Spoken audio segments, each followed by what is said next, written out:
द्वादश ज्योतिर्लिंगों की श्रृंखला में आज हम जानेंगे तीसरे ज्योतिर्लिंग उज्जैन के महाकालेश्वर ज्योतिर्लिंग की कहानी।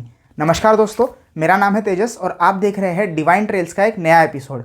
इस चैनल पर हम सुनाते हैं कहानियाँ मंदिरों, ऐतिहासिक क्षेत्रों और उनसे जुड़े रोचक तथ्यों की।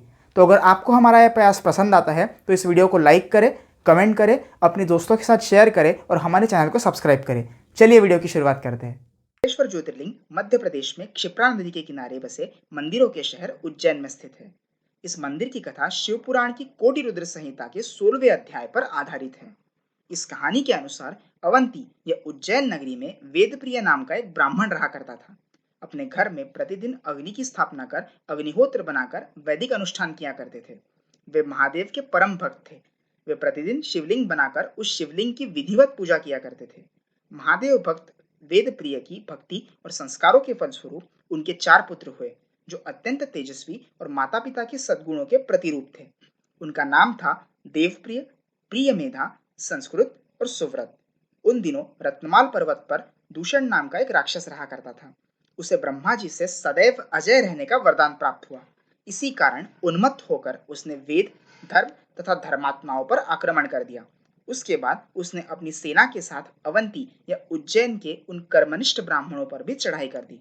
उस असुर की आज्ञा से चारों दिशाओं में 4 राक्षस प्रकट हुए और उन्होंने चारों दिशाओं में प्रकट होकर त्राही त्राही मचा दी। तब वेद प्रिय ने उन चारों पुत्रों ने अन्य सभी ब्राह्मणों को भयभीत ना होकर महादेव पर विश्वास करने का सुझाव दिया।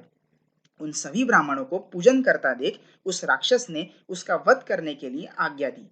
जैसे ही राक्षसों ने उन पर शस्त्र उठाए, वैसे ही उनके द्वारा पूजित उस शिवलिंग के स्थान पर एक गड्ढा बन गया और उस गड्ढे से महादेव महाकाल के रूप में प्रकट हुए और अपनी एक ही हुंकार से उन्होंने राक्षसों का वध कर दिया और राक्षस की सेनाएं भाग गई।